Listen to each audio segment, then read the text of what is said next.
రెడ్డి గారు ఎస్ హర్షపూర్తి అనుకుంటారా? ఒక ప్రకాష్ రెడ్డి గారు ఇప్పుడు ఏం జరగబోతుంది? ఇప్పుడు రైతులు అల్టిమేట్ గా అక్కడ కృష్ణాలో అయితే ఈసారి మంచిగా ఉన్నాయి వాటర్. శ్రీశైలం ప్రాజెక్ట్ నిండింది, నాగార్జున సాగర్ కూడా నిండుతుంది.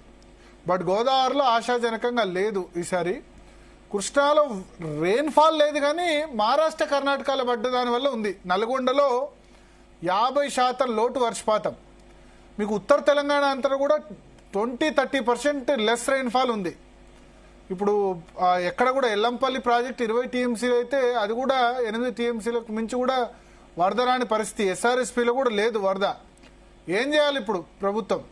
మేడిగడ్డ అన్నారం సుందేల నుంచి నింపాలా లేకపోతే ఎట్లా చేయాలి? ఏంది సీజన్? వాతావరణ శాఖ చెప్తున్న దాని ప్రకారం నెక్స్ట్ 15 రోజులు కూడా పెద్ద వర్షాలు ఏం లేవు తెలంగాణలో.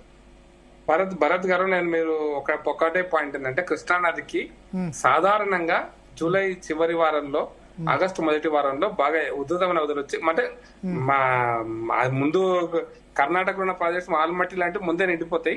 బట్ శ్రీశైలానికి గత 10-15 సంవత్సరాల నుంచి ఆల్మట్టి పెంచినప్పటి నుంచి మనం చూస్తున్నాం జూలై చివరి వారం, ఆగస్టు మొదటి వారం ఈసారి ముందే వచ్చింది. అంటే కర్ణాటకలో మాన్సూన్ ముందు వచ్చింది కాబట్టి మాన్సూన్ యొక్క ఎఫెక్ట్ కర్ణాటకలో అరేబియా సముద్రంలో వచ్చినట్టు తుఫాను రెండు కలిపి కర్ణాటకలో పడ్డ వర్షాలకు ఇప్పుడు తుంగభద్ర నిండిపోయింది.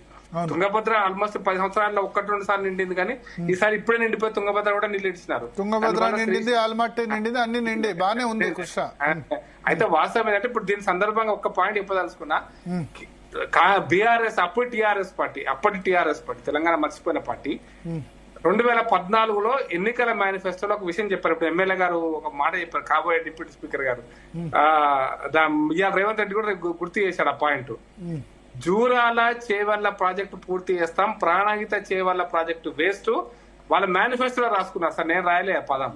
జూరాల చేవల్ల ప్రాజెక్టు పూర్తి చేస్తాం, అది 250 కాదు జూరాల పాకాలైనా underline pipeline. Jurala Chevella అంటే ప్రాణహిత చేవల్ల చాలా దూరము.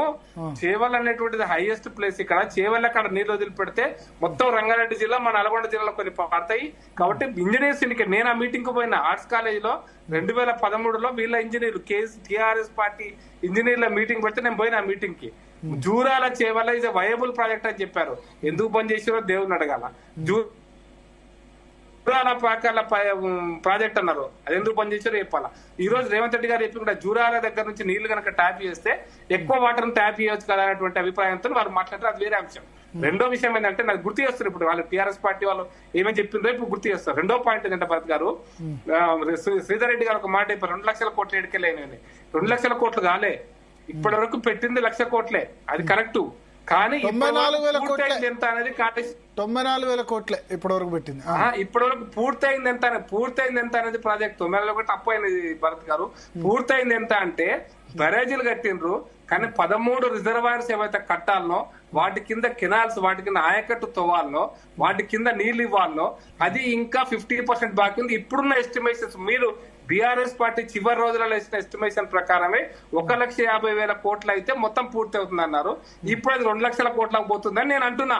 నేను ఆ సందర్భంగా మాట్లాడి మొత్తం కాళేశ్వరం పూర్తి కావాలంటే 2 లక్షల కోట్లు కావాలనేది నా అభిప్రాయం ఇప్పుడున్న పరిస్థితుల్లో. ఎందుకంటే మీరు ఇచ్చిన మొత్తం ఎస్టిమేషన్ ప్రకారం చివరికి మా గంధమల్ల నల్గొండ జిల్లాలో ఉన్నటువంటి గంధమల్ల, బసాపూర్, తర్వాత ఇక్కడ హల్దీ, సింగూరు కూడా వాటర్ ఇచ్చేది ఉంది కదా హల్దీ.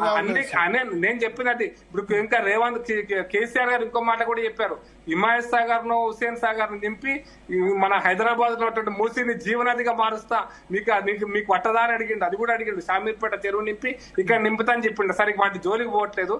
మీరు క్లారిటీ మీరు అడిగారు కాబట్టి 2 లక్షల కోట్లు ఎట్లంటే నేను క్లారిటీ ఇచ్చిన. బట్ ఒకటి మాత్రం భరత్ గారు, వాస్తవం ఏంటంటే గోదావరి నదిలో కూడా నీళ్లు రావచ్చు, వస్తాయి. ఎస్ఆర్ఎస్ అంటే శ్రీరామ్ సాగర్ నిండుతుంది. ఇవన్నీ ఇంకా టైం చాలా ఉంది. ఇప్పుడు మనం ఎర్లీ రైన్స్ లో కరెక్టే సార్. ఇప్పుడు ఖరీఫ్ లో వేలేదు చాలా చోట్ల పంటలు. సెప్టెంబర్, అక్టోబర్ వస్తే కాదు కదా, 2 పంటలు పండాలి కదా. 2 పంటలు పండుతున్నాయి ప్రతి సీజన్. ఇప్పుడు భరత్ గారు ఒకటి పాయింట్, నేను సటైరిక్ గానే మాట్లాడుతున్నా, ఒక్కటే 10 నిమిషాల చెప్తా.